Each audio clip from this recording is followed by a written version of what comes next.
只係需要5000幾蚊，你就可以擁有一部碳纖公路車。Toyota 公路車之中，銷量最高莫過於呢一款碳纖破風款嘅 R15 Pro。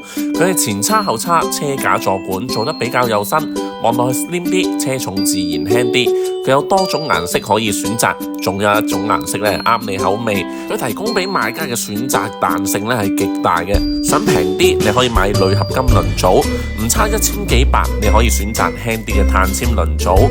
另外咧，佢有極多款嘅變速配置俾大家揀，譬如短片入邊嘅電子變速款式，相對起傳統嘅機械變速嘅時候就唔使用咁多力啦。R15 Pro嘅車架可以安裝2個水壺架孔，透過調校上管底部嘅座管螺絲就可以升降翻支座管。原裝嘅中空坐墊透氣性強，提高舒適嘅騎行感俾你。一體型嘅碳纖彎把令到單車外觀同埋簡潔感大大加強。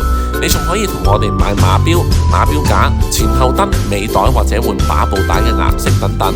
R15 Pro提供嘅所有配置都係用上穩固度最高嘅統軸，另外全部嘅配置都係用上油壓碟剎，制動力十足。經我哋買單車包安裝包送貨，單車師傅就係送貨司機，會即場幫你調校好座管嘅高度，詳細解釋部單車同埋注意事項，仲送你靚款水壺架同埋運動型水壺，揾我哋落單啦！